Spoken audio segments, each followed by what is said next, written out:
Continuamos. Clase número 2 del día de hoy, pero la número 11 de la materia. Vamos a la regla de interpretación de las verdades circunstanciales y trascendentales. Hay una gran diferencia entre una verdad trascendental y una verdad circunstancial. Vamos a definir la circunstancial para diferenciar la una de la otra. La verdad circunstancial es aquella que se dio bajo una circunstancia, en un caso específico, en un área determinada para cumplir un propósito. Dicha verdad está adherida y ajustada a los designios de Dios y a su voluntad determinante para ese momento o tiempo específico. Muchos personajes del Antiguo Testamento se movieron en fe en estas verdades, pero dichas verdades no le sirven al creyente para moverse en fe en este tiempo, a menos que Dios, en su designio, haga de esta verdad circunstancial una trascendencia y pase a ser circunstanciales para él, creyente, y la pueda tomar en fe. Voy a dar ejemplos bíblicos. Dios le dijo a Moisés que todo lugar que pisare la planta de su pie sería de él. Eso fue a Moisés. Esta es una verdad circunstancial que encierra una promesa, pero que fue dada única y exclusivamente a Moisés. Esto a más nadie le sirve, a menos que Dios en su designio y su voluntad decida hacer de esta verdad circunstancial una trascendencia y nos sea útil para tomarla en fe. Esto fue el caso de Josué. La verdad que Dios le dijo a Moisés bajo una circunstancia se la transfirió a Josué en la misma circunstancia. Todo lugar que pisare la planta de vuestros pies será vuestro, desde el desierto hasta el Líbano, desde el río Éufrates hasta el mar occidental. Será vuestro territorio. Eso está en Deuteronomio 11:24. Este fue el caso de Moisés. Esta verdad que se dio en él también se dio en Josué. Lo circunstancial pasó a ser trascendental para Josué, pero sigue siendo circunstancial en Josué, no trasciende para nosotros. ¿Cómo hacemos para saberlo? Oiga, aconteció después de la muerte de Moisés, siervo de Jehová, que Jehová habló a Josué, hijo de Nun, siervo de Moisés, diciendo: mi siervo Moisés ha muerto. Ahora pues, levántate y pasa este Jordán, tú y todo este pueblo, a la tierra que yo les doy a los hijos de Israel. Yo os he entregado, como lo había dicho a Moisés. Todo lugar que pisare la planta de vuestros pies será vuestro, pero igualito le dijo desde hasta. Eso está en Josué 1:1 al 3. Otro de estos ejemplos está registrado en el libro de los Hebreos. Hechos. Se trata del caso del carcelero de Filipo, el cual el apóstol Pablo le dio una promesa que se cumplió ese mismo día. Pasemos a describir el pasaje. Entonces, pidiendo luz, se precipitó adentro y temblando se postró a los pies de Pablo y de Silas. Y sacándole, les dijo: señores, ¿qué debo hacer para ser salvo? ¿Qué pedía este hombre? ¿Salvación espiritual o salvación de qué? Para ese momento, todo individuo que, en el caso del carcelero, que dejara escaparse los presos como ya a él le parecía, se le fueron los presos, no pudo sostenerlos, no pudo detenerlos, él iba a ser asesinado junto con su familia. Una de las cosas que debemos de razonar aquí es que ellos no lo habían evangelizado. Y es que me imagino que cuando lo metieron para allá, para la parte de más adentro, a Pablo y a Silas, hay posibilidad que él mismo participó en el maltrato que le hicieron y en el encerrona que le hicieron. Hay posibilidades, no está registrado como tal. Sin embargo, todos sabemos que cuando hubo el terremoto y él va a quitarse la vida, Pablo le grita desde adentro: aquí estamos todos, nadie se ha ido. Piense como venezolano ahorita. Estás en un territorio, hay alguien que dice que es el jefe del territorio, ese es él, Fran. Es decir, si el tipo tiene dominado todo, es porque es el que comanda ahí. ¿Con quién tengo que negociar? Con él, no hay otro. Entonces, él le dice que no se haga daño, que allí están todos.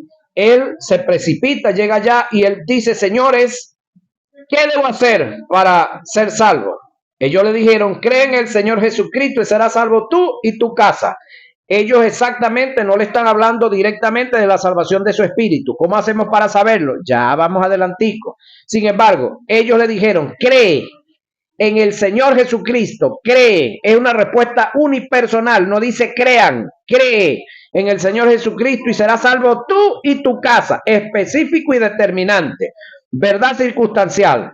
Y le hablaron la palabra del Señor a él y a todos los que estaban en su casa. Aquí fue donde los evangelizaron. Y él tomándolos en aquella misma hora de la noche, se levantó, de la noche, les lavó las heridas. Y enseguida se bautizó, por supuesto, luego de creer, él y todos los suyos. Y llevándolos a su casa, les puso la mesa, es decir, les dio de comer. Y se regocijó con toda su casa de haber creído a Dios. Eso está registrado ¿dónde?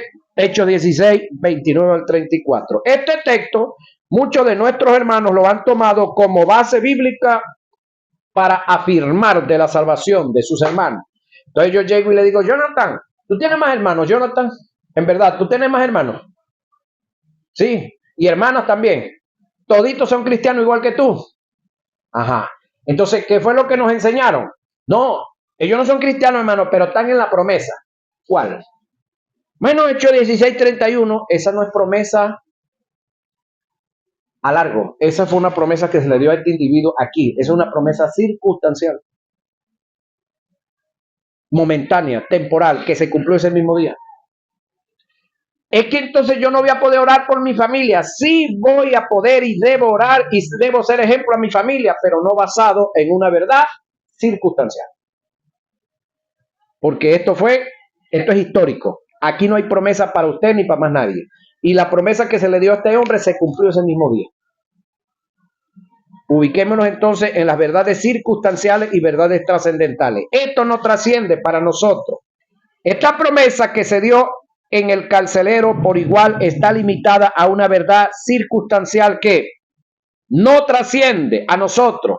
Por lo tanto, no debemos apropiarnos de ella en fe, a menos que Dios, en su designio, decida transferirnos esa verdad y de esta forma la podamos tomar en fe. Pero si Dios la toma y se la dice a Jonathan o a cualquiera de los que me oyen y me ven, eso sería circunstancial también. ¿Qué es una verdad trascendental? Que trasciende, porque de tal manera amó Dios al mundo, trasciende, que dio a su Hijo unigénito para que todo aquel que en él cree no se pierda. Eso sí es una verdad trascendental, señoras y señores. Pero hablando de verdades circunstanciales, quiero hablarles un poquito acerca de las verdades posicionales y posesionales. No está registrado aquí. Y también verdades compuestas. Por decir algo, ¿hace cuántos años tú estás casado con tu esposa? 28. 28, 38. Ok. ¿Hace 29 años tú y tu esposa eran una sola carne? Pero de hace 28 años para acá, ustedes determinaron ser una sola carne. Eso dice la Biblia que es hasta que la muerte los separe. Por lo tanto, ustedes están viviendo, ustedes compusieron una verdad que es circunstancial y de paso es compuesta. Que si ustedes no velan, si ustedes no se mantienen, si tú llegas a fallarle y ella llega a fallarle y se divorcian, ustedes que la acomodaron la echaron a perder otra vez. ¿Se entiende eso, verdad? Ok. Ahora, el nacer de nuevo es una verdad trascendental. Eso no tiene marcha atrás. Así como el verbo determinó hacerse carne, según Juan 1:14, el verbo se hizo carne, aunque el ser que ahora es carne, Jesús de Nazaret, quisiera volver a ser verbo, no puede. ¿Por qué razón? Porque en él se dio lo que se conoce como una cuando la naturaleza divina y la humana se unen, eso generó el Theanthropos, el Dios hombre. Eso es, no me llega ahorita el momento, pero es algo que no tiene retroceso, algo que no vuelve atrás más nunca. Te la pongo de otra forma. Todos nosotros, en el caso de nosotros dos, un día fuimos a una prefectura o a una jefatura civil y pedimos la carta de soltería, ¿verdad? ¿Cuándo podemos ir a volver a buscar? Más nunca. ¿Por qué razón? Porque se es soltero una sola vez en toda nuestra bendecida vida. Una vez que usted se casó, jamás y nunca usted volverá a ser soltero. Usted pasa a ser o viudo, o divorciado, o separado. Pero soltero, más nunca. Entonces, el que nació de nuevo, ¿sí? Nunca, jamás puede morirse espiritualmente. Primero tienen que matar a Jesús. ¿Por qué razón? Porque nosotros somos el producto de la obra vicaria que Jesús hizo en la cruz del Calvario. Pregunto, ¿el diablo puede volver a matar a Jesús? ¿Puede el diablo volver a matar a Jesús? Usted me dice que no. Si yo le pido una razón, usted tendría una razón razonable para decirme el por qué Jesús, el diablo no puede volver a matar a Jesús. ¿Tiene usted una razón? Yo sí se la tengo. Yo sí se la tengo. ¿Qué fue lo que le dio derecho al diablo para matar a Jesús? El pecado suyo, el suyo y el mío. ¿O no? Se lo encaramaron a Jesús. Al Jesús está en pecado, el Espíritu Santo se aparta y Dios lo abandonó, porque Jesús estaba en pecado. Ok. Una vez que Jesús muere, mata el pecado también. Es decir, Dios mató el pecado en Cristo Jesús. Y como el pecado fue muerto, aniquilado, extinguido, pulverizado, se cumplió lo que dijo Juan: he ahí el Cordero de Dios que quita, no que cubre, no que tapa, lo que hacían los sacrificios antiguos. En el caso de Jesús como Cordero, era el que iba a quitar el pecado. ¿De dónde? Del mundo. Una vez que quitó el pecado de los seres que fuimos mundo, dejamos de ser mundo una vez y para siempre. ¿Sí? Una vez y para siempre dejamos de ser mundo y pasamos a ser iglesia. ¿Cuándo? Una vez y para siempre. Así como dejamos de ser solteros una vez y para siempre y nos hicimos casados una vez y para siempre, o casado, divorciado o viudo, son etapas en la vida que no tienen marcha atrás. Nosotros fuimos unos niños. ¿Cuándo volvemos nosotros a ser niños? ¿Cuándo? Jamás y nunca. Fuimos adolescentes. ¿Cuándo volvemos a ser adolescentes? Más nunca. Fuimos jóvenes. ¿Cuándo volvemos a ser jóvenes? Más nunca. Etapas de la vida que no tienen marcha atrás. Y así mismo pasa en el mundo espiritual. Entonces le decía que una verdad posicional es que el pecado para efecto de Dios no existe.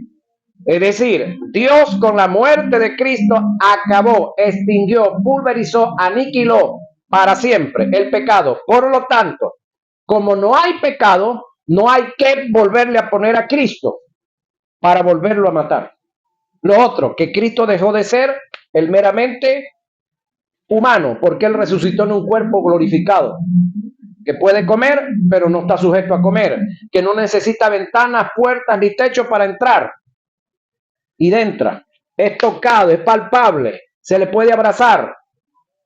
Jesús tiene un cuerpo que pasa la estratosfera para arriba tranquilamente hasta el tercer cielo. No necesita oxígeno y cuando está aquí lo usa. ¿Sabe usted cuánto cuesta el traje de un astronauta para pasar la capa para allá para arriba? El traje, $10 millones. Y tiene que tener una preparación extraordinaria. Por esa razón, con este cuerpo que usted y yo tenemos, no podemos ir al cielo.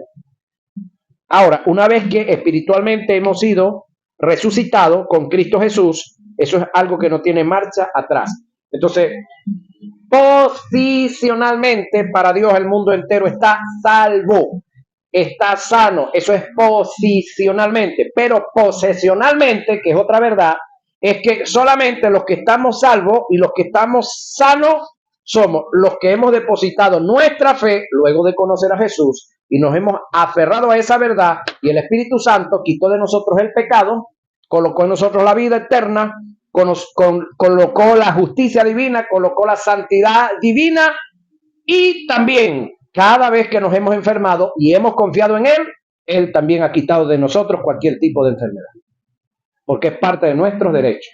Esos son verdades posicionales. En el mundo espiritual es una realidad, pero para tenerlas hay que adquirirlas en fe. Pero ya va, el pecado existe, sí y no. ¿Cómo así? Para efectos de nosotros el pecado no existe, pero el mundo es mundo porque está en pecado. El mundo padece todo lo que padece porque no quiere abrazarse a la fe y ser librado. ¿Se copia eso, verdad? Seguimos avanzando aquí. Esos son verdades sí y posesionales. Listo. Reglas de interpretación del lenguaje figurado y figuras retóricas. Importante esto que viene. El lenguaje figurado se usa tanto para embellecer la lengua por medio de adornos como para comunicar ideas abstractas dadas a través de tipos y símbolos, los cuales deben ser interpretados por los pasajes claros en libros no simbólicos. En otras palabras, debemos aceptar las palabras claras y sencillas de las escrituras como la base para obtener el verdadero significado de las partes más difíciles de estas escrituras. La figura retórica o figuras literarias son recursos del lenguaje que se usan en forma original o poco frecuente para potenciar su significado y resaltar su belleza interior. La figura retórica tiene como finalidad descartar una idea, persuadir y embellecer un texto para despertar una emoción o llamar la atención. Estos recursos se alejan de la forma comunicativa eficaz de modo convencional en la que se comunica una idea concreta y persigue modos más expresivos, rebuscados o artísticos con el fin de transmitir un mensaje. Existen muchos tipos de figuras retóricas que se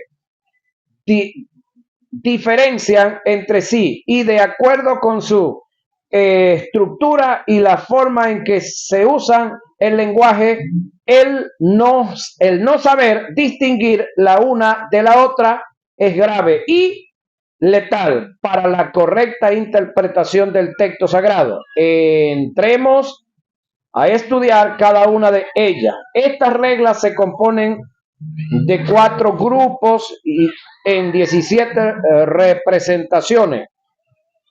Figuras de comparación. Oiga, metáfora, el símil, la parábola, el símbolo, la sinécdoque, la metonimia, figuras de índole personal, la prosopopeya, el apóstrofe, figuras de contraste, la paradoja, la ironía, el eufemismo, la antítesis, figuras de dicción, la hipérbole, el pleonasmo, la fábula, la alegoría, el enigma, figuras de comparación.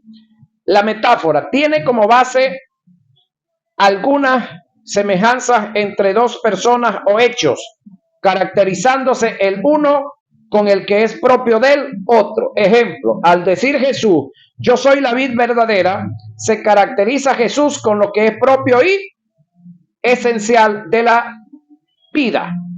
Al decir vosotros sois los pámpanos, se caracterizan a los pámpanos con lo que es propio de los pámpanos. Al decir yo soy el pan de vida, se caracteriza a Jesús como el procesamiento del pan y sus propiedades alimenticias, y a su vez es un antetipo del maná que los israelitas recibieron de Dios en el desierto. Símil, esta figura retórica recibe su nombre de una palabra latina que significa semejanza, parecido, es decir, se deriva la palabra similitud. El símil es una comparación y a su vez un recurso retórico en el cual dos cosas son comparadas la una con la otra, presentándose el tipo con el antetipo y normalmente va precedida de conjunción. ¿Cómo? Es decir, similitud. ¿Cómo? Ejemplo, Salmo 42:1.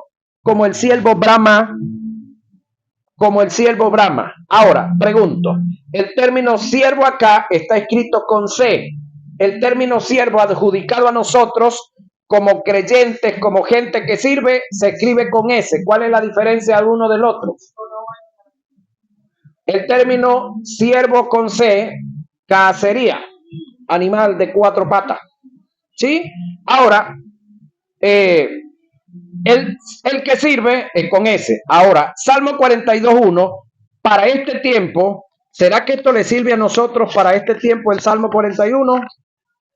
Creo, no sé si yo le dije a ustedes, si se lo dije se lo voy a recordar y si no se lo dije se lo voy a decir por vez primera. ¿Sabe usted que un 75% de todo lo que está escrito en la Biblia para su espiritualidad y para la mía ya no nos sirve? ¿Cómo? Un 75% aproximadamente de todo lo que está escrito en la Biblia para tu espiritualidad y para la mía ya no nos sirve. ¿Cómo así? Comencemos con este salmo. De una. ¿Cómo dice el Salmo 42:1? Como el siervo brama por las corrientes de las aguas, así clama por ti, oh Dios, el alma mía. ¿Quién lo dijo? David. ¿Bajo qué dispensación? La ley. ¿Bajo qué sacerdocio? Aarón. Hablando de usted y de mí. Bajo el sacerdocio que le compete a usted y el que me compete a mí. Juan 7:37, si mal no recuerdo. El que cree en mí, como dice la escritura, de su interior correrán ríos de agua viva. Compare las dos expresiones. Como el siervo brama por las corrientes de las aguas, así clama por ti, oh Dios, el alma mía. Ya va. El siervo, un animal que cuando venía siendo perseguido por un depredador, necesitaba agua para atravesar de un lado a otro y así el depredador perdiera el rastro de la nariz por donde venía el animalito pasando. El depredador que puede cazar por el rastro. Otro, cuando el ciervo tenía sed, daba unos alaridos, daba unos bramidos porque necesitaba agua.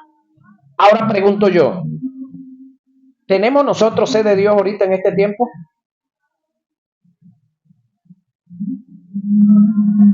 Buena pregunta, ¿verdad? ¿Será que yo tengo hambre y sed de Dios? ¿O Dios está en mí?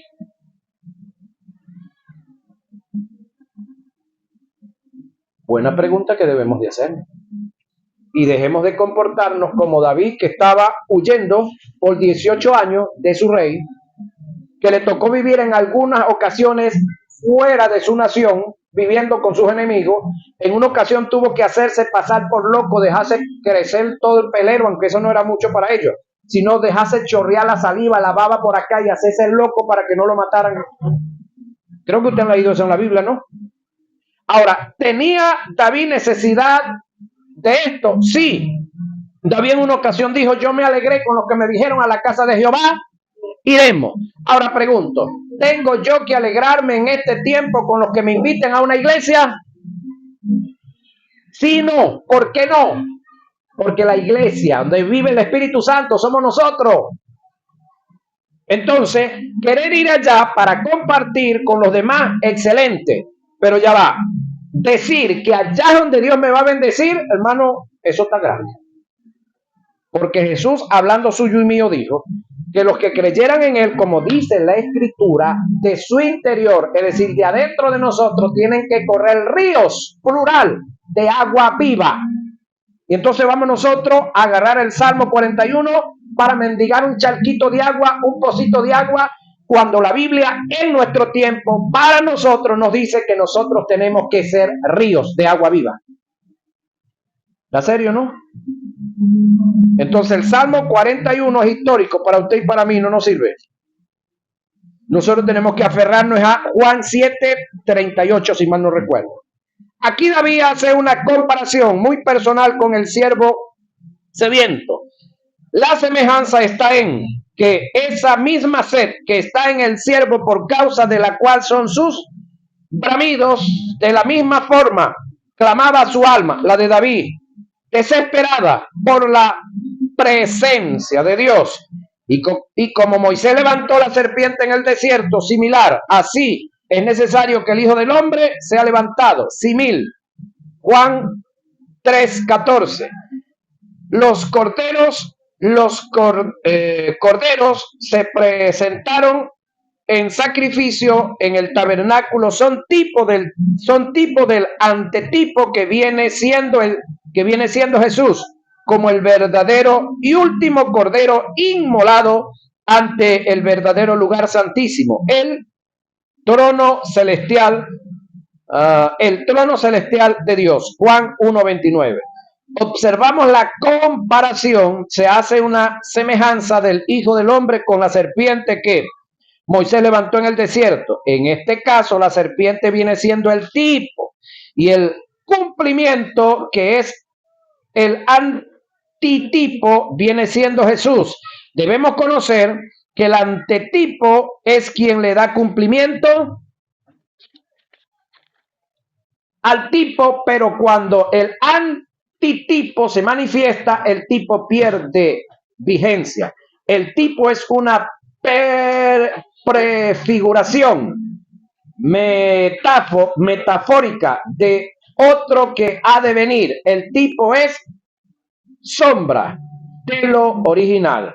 Parábola es la narración más o menos interna de un suceso imaginario que por comparación se deduce una lección moral y espiritual. La parábola es un tipo de alegoría presentada bajo la forma de una narración, relatando hechos naturales o acontecimientos posibles con el objetivo de ilustrar o declarar una o varias verdades importantes. Es decir, es una narración construida para comunicar verdades de una importancia. La parábola, para poder interpretar, tiene 4 reglas fundamentales. Una, determine la verdad central de la parábola. Determine cuál es la parábola. Determine cuánto de la parábola es interpretada por el mismo autor. No busque sentido a todos los elementos de la parábola. Tome en cuenta que la parábola no se dicen nombres propios. No hay nombres propios en la parábola. Cuando usted en una historia, cuando en un relato haya nombres propios, es historia, no es parábola. Observación, no hay tal cosa como decir que el acontecimiento el cual Jesús narró entre el rico y Lázaro es una parábola. Nunca olvides que en las parábolas no se dicen nombres propios. Ejemplo, Mateo 13:20, 21 y 28 al 55 y Lucas 18:9. Nota, una parábola puede ilustrar, transformar o ampliar una o varias doctrinas, pero nunca debemos hacer una doctrina basada en una parábola, aunque debemos tomar en los principios que están implícitos en ella. El símbolo es lo que se representa algunas cosas o algunos hechos utilizando algunas cosas u otras. Hechos conocidos, es decir, es una expresión referida a una realidad mediante lo que se menciona otra con la cual se identifica en ocasiones abiertamente. En las escrituras encontramos un lenguaje rico en símbolos y el estudio de los símbolos es imprescindible. Ejemplo, águila representa el poder y la vida penetrante. Deuteronomio 3:11. Ancla representa la esperanza. Hechos 6:19. Llave, representa la autoridad. Marcos 16:13. Puerta representa poder. Mateo 16:18. Sinécdoque consiste en la designación de un todo con el nombre de una de sus partes o viceversa. Hágase uso de esta figura cuando la parte se pone por el todo y el todo se pone por la parte. Ejemplo, así todas las veces que comieres este pan y bebieres esta copa, la muerte del Señor anunciáis hasta que Él venga. Primera a Corintios 11:28. La sinécdoque se encuentra en la expresión bebáis esta copa. Desde el punto de vista gramatical y de oratoria, esta expresión está mal interpretada, ya que la copa es un objeto físico, no se puede beber, pero cuando entramos en la sinécdoque, como figura de relación, es aceptable porque se está haciendo la parte por el todo, es decir, se entiende que se refiere es al contenido de la copa, lo que se va a beber. El decir, dame un vaso de agua, la mayoría lo decimos, es aceptable bajo la figura de una sinécdoque de no existir. Esta figura, dicha expresión, se considera un error en la parte de la comunicación. Dame un jarro de café. ¿Existen los jarros de café? No, existen de hierro, de madera, de oro, de diferentes materiales, pero es la manera de expresar y esa es una sinécdoque. Ejemplo, en el Evangelio de Lucas, capítulo 2, verso 1, leemos que se promulgó un edicto de parte de Augusto César que todo el mundo fuera empadronado. Esto es una sinécdoque, donde el todo se pone por la parte. El edicto promulgado no abarcaba a todos los habitantes de la tierra, sino solamente se incluía a quienes vivían en la zona gobernada por Augusto César. En este caso, el término mundo se representa a la población a la que Augusto César gobernaba, y los que se iban a someter al edicto representan la parte, es la figura retórica. Metonimia. Esta figura se usa cuando se pone en la causa por el efecto o la señal o símbolo por la realidad que indica el símbolo, es decir,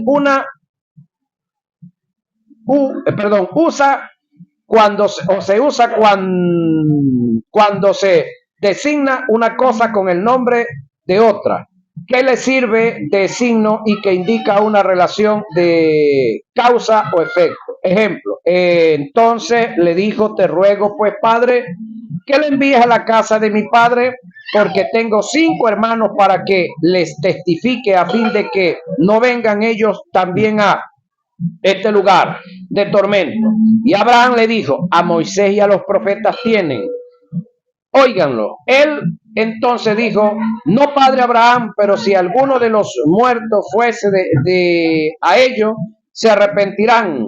Pero Abraham le dijo, si no oyen a Moisés y a los profetas, tampoco se persuadirán, aunque alguno se levantare de los muertos. Lucas 16, 27 al 31. Oiga, la metonimia está en lo que el padre Abraham en la narración quiso decir, cuando le expresó al rico.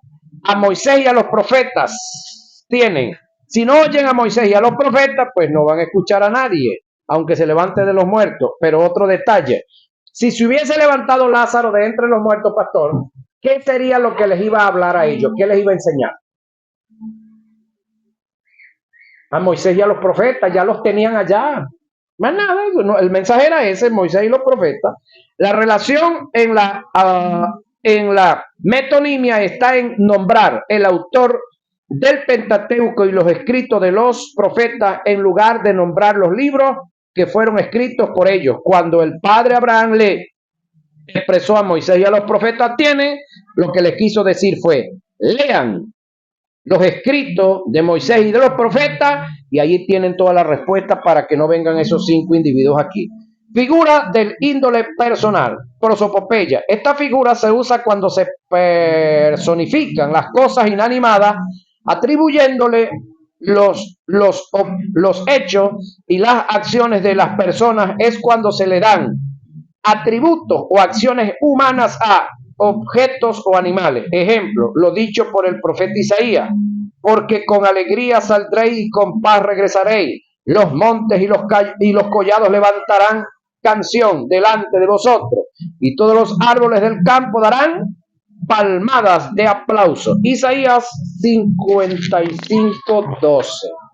En este pasaje, la prosopopeya está en atribuirle acciones de aplauso y de entonación de canto a cosas inanimadas como a los montes, collados y árboles.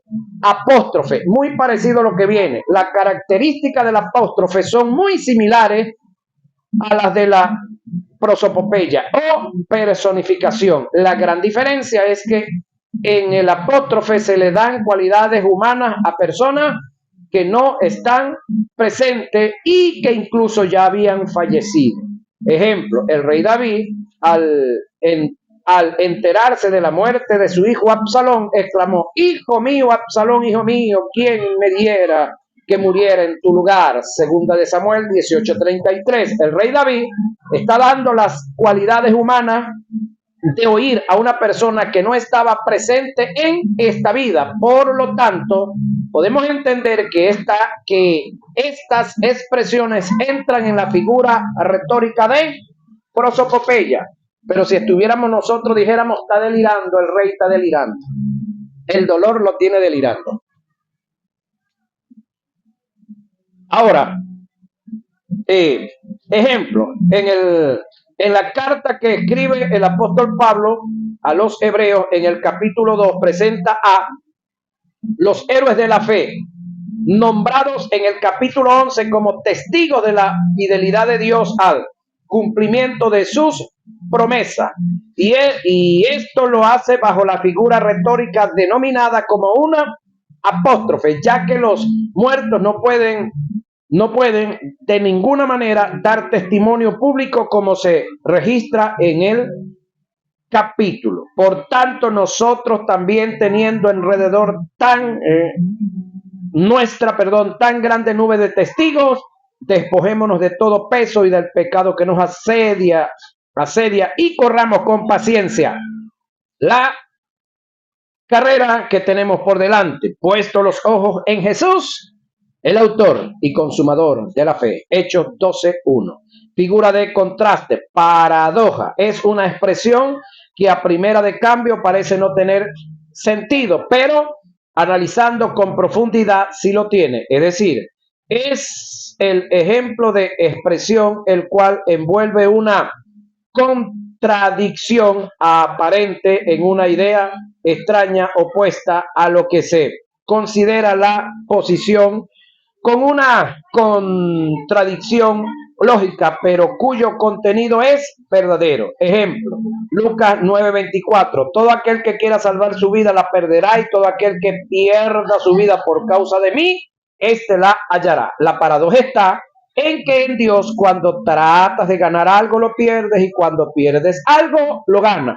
Es decir, en Dios se gana perdiendo y se pierde ganando. Lucas 9:60. Jesús le dijo: deja que los muertos entierren a sus muertos. ¿Qué es eso? Paradoja. Es inaceptable que en lo normal un muerto entierre a su muerto, y en esto está la paradoja, que encierra un mensaje: que los muertos, desde el punto de vista espiritual, puedan enterrar a los muertos físicos. Ironía. En esta figura se usa cuando se expresa lo contrario a lo que se quiere decir, pero siempre de tal modo que se hace resaltar el sentido verdadero. Ironía es la expresión que se da a entender algo contrario o diferente de lo que se dice, generalmente con una burla disimulada. Ejemplo, Primera de Reyes 18:24 encierra: hacia el mediodía Elías se burlaba de ellos, diciendo: gritad con voz más fuerte, porque es un Dios, quizás está meditando o tiene algún trabajo o se ha ido de viaje, tal vez duerme y haya que despertarlo. En este pasaje podemos notar la ironía en toda su extensión. Eufemismo es un modo de sugerir en forma simulada y decorosa ideas cuyas expresiones eh, francas y literales resultarían demasiado duro o malsonante. El eufemismo como figura retórica es un recurso literario que consiste en suavizar el impacto en ciertas palabras o expresiones que son crudas y de mal gusto y que son de no demasiada directa y que suelen ser ofensivas sobre quien las escribe. Ejemplo, en Hechos 1:25, para que tome la parte de este ministerio y apostolado del cual cayó Judas por transgresión para irse a su propio lugar. Ya va. Judas se fue ¿a dónde? Todos sabemos que Judas está en el infierno. ¿Por qué no me lo dice acá Pedro cuando estaba expresando lo que estaba expresando? Porque ya dije el nombre del tipo y dije la causa por la cual. Entonces, como dije el nombre del tipo y dije cuál es la causa, no debo decir el lugar de desgracia dónde quedó. El mismo caso de Lucas también, en la historia del rico y Lázaro. Pregunto, ¿el rico tenía nombre? Claro que sí, lo que pasa es que no me lo ponen. ¿Por qué no me ponen el nombre del rico? Porque el rico va a quedar en desgracia. Y hablo de Lázaro porque aunque comienza la vida en desgracia, queda en gracia. Ese es el detalle del detalle. Eso es eufemismo. El eufemismo está en que el orador, Pedro, no expresó una forma precisa y concisa, detallada o el lugar donde Judas descendió, que es el infierno, sino que utilizó el término a su propio lugar. Otro tipo de eufemismo es que en vez de decirle a una persona, eres un desgraciado, se le dice, tú no tienes la gracia de Dios. ¿Qué le dijo? Lo mismo. Uno así que está medio gordo, le digo, hola flaco. Una que es así bien feita, le digo, hola lindura. ¿Qué es eso? Eufemismo. Por igual, es cuando un niño que nace con una condición no anormal, se le denomina un niño especial. No es lo mismo ni se oye igual al decir a los progenitores de un niño que padece de síndrome de Down. Es decir, que su hijo es un mongólico, le decíamos antes, ¿se recuerda? Antítesis es la antítesis, es la figura que consiste en anteponerse una frase, una palabra a otra, de contraria significación. Esta figura es muy efectiva y su utilización es muy frecuente en la Biblia. Uno de los muchos casos está en el libro de Deuteronomio. Mira, yo he puesto delante de ti la vida y el bien, la muerte y el mal. Deuteronomio 15. Como en todos los casos de antítesis, quien escuchó o lee la misma queda en la posibilidad o responsabilidad de decidir, señoras y señores, o de elegir. El Señor Jesús también utilizó en ocasiones esta figura retórica. En Mateo 7:13-14 encontramos un ejemplo, porque ancha es la puerta y espacioso el camino. Otra vez queda claro que los oyentes tienen la oportunidad de elegir entre dos posibilidades.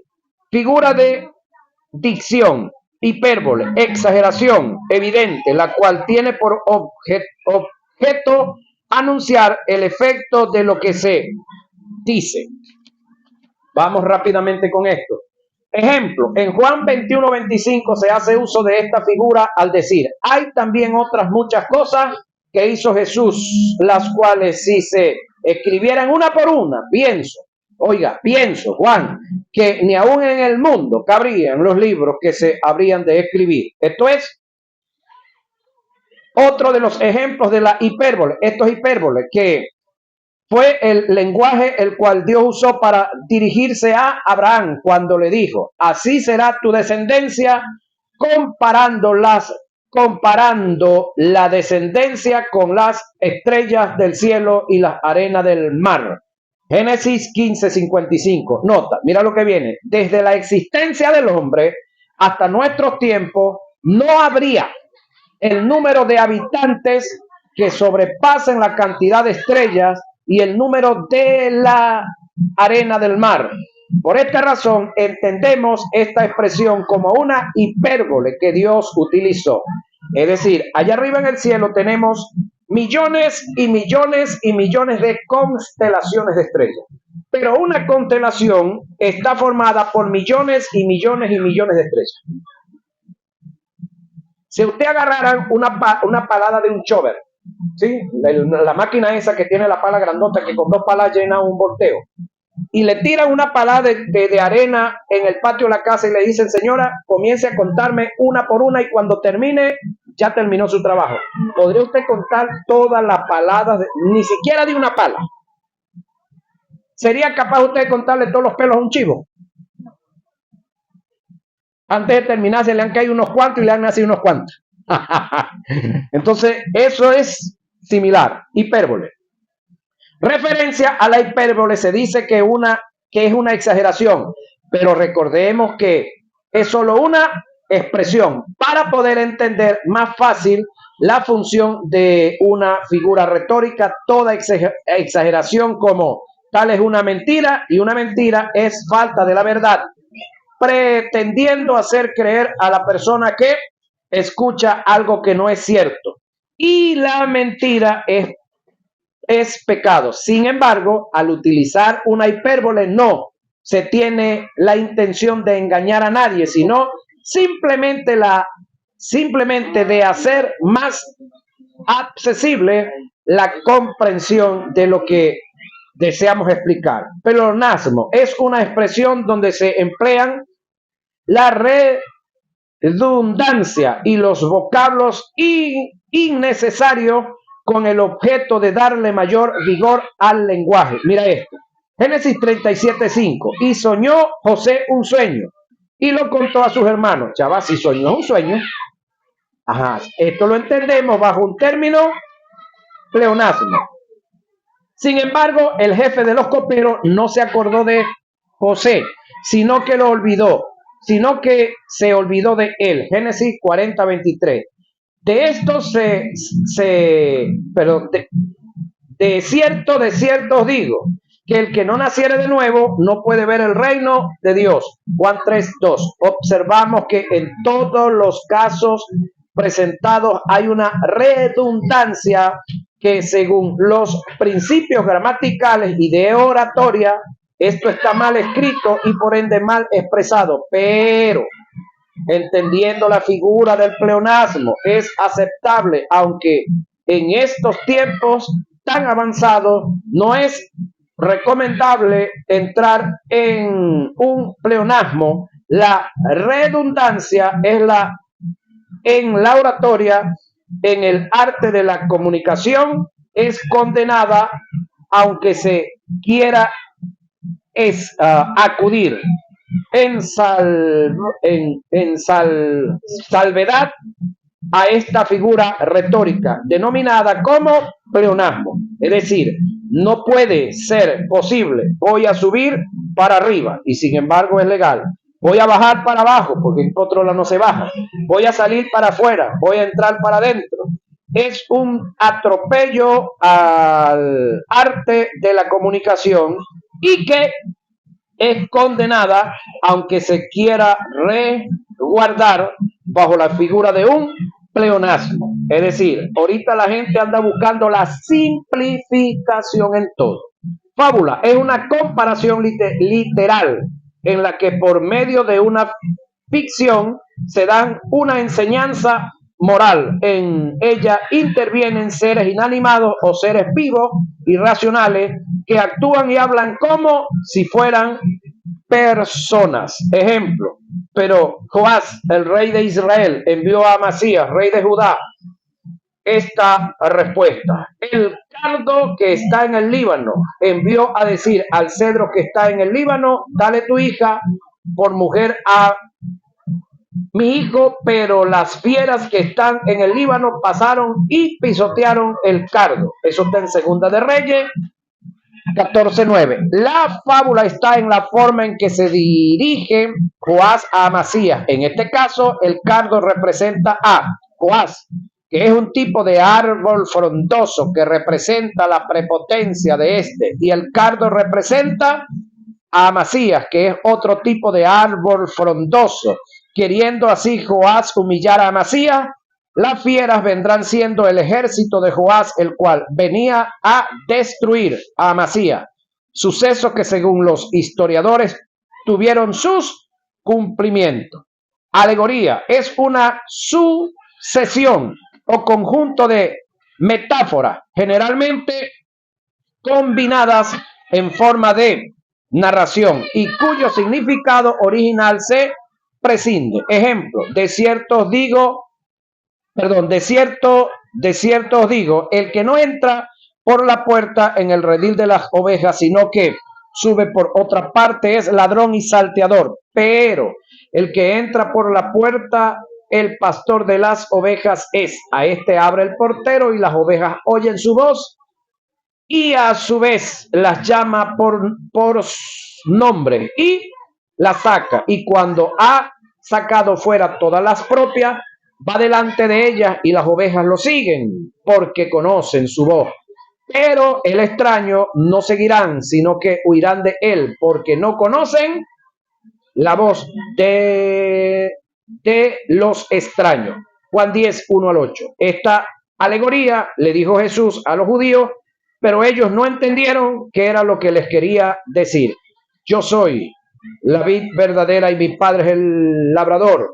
Todo pámpano que en mí no lleva fruto lo quitará, y todo aquel que lleve fruto lo limpiará para que lleve más fruto. Juan 15:1. La alegoría está cuando se usan varias metáforas para narrar un acontecimiento. Enigma es un dicho de sentido artificiosamente encubierto y su propósito es precisamente intrigar, despertar el deseo de descubrir lo que se encubre, y se usa deliberadamente para probar la capacidad de comprensión de quien escucha.